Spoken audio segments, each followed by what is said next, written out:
Let's just call the outcome that we want, however we get there, carbon justice. Let's just call it carbon justice. We'll think of that as staying below the guardrail and also giving the people who haven't had much carbon burn a chance to burn as much as we have. Okay, so that's our goal, carbon justice, let's say.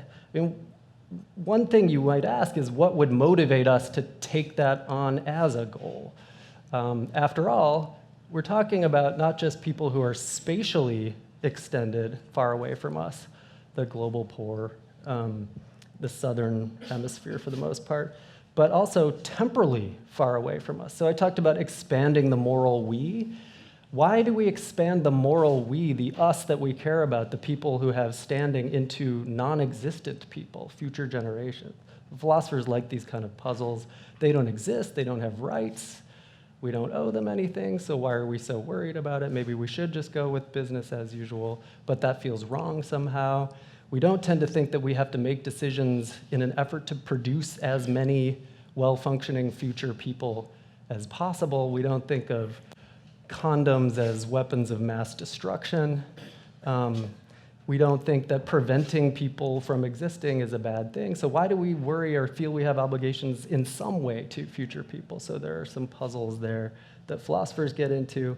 Suppose we do, though, think that we have some sort of obligation to keep things going. Maybe we just think it's like an intrinsic good that there be human beings on the earth. Then we'll have to try to see how we can get to carbon justice. The other problem here is it's a massive collective action issue.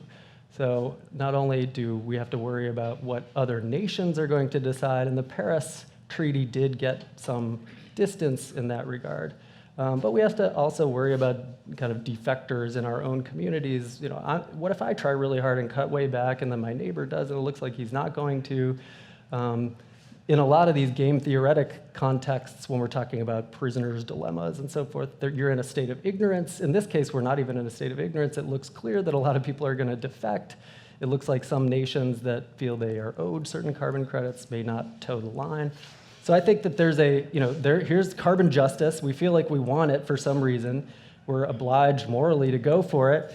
But there's a threat of demoralization. I think we all feel this. My students certainly feel this. And I mean that in two ways, sort of double entendre. Demoralized psychologically, going after this just starts to seem like something that's too hard. It's enervating, especially when I don't know if anybody else is going to really do what I'm trying to do. And then, so you lose your the sort of moral driving force behind your activity. You start to become apathetic or maybe opportunistic in certain ways. You eat, drink, and be merry because we're not going to be able to fix this. So that's a sort of bad thing from a moral point of view, and yet it seems to be something that we all face, and in spades when you think about something like the Anthropocene. So it would be great if we could just convince ourselves, sort of leap of faith style, that when we act, everyone else will act, and somehow we'll get there and carbon justice will be achieved, but that just looks irrational. It looks like bad faith. I mean, maybe there's a pragmatic reason for going in that direction in some cases, but this looks like it'd be hard to do and also a little bit irrational. And so what I want to do is develop a conception of hope that might play a certain sort of motivational role that allows us to keep going even in the face of these issues regarding the Anthropocene and the collective action problem, but doesn't require kind of irrationality.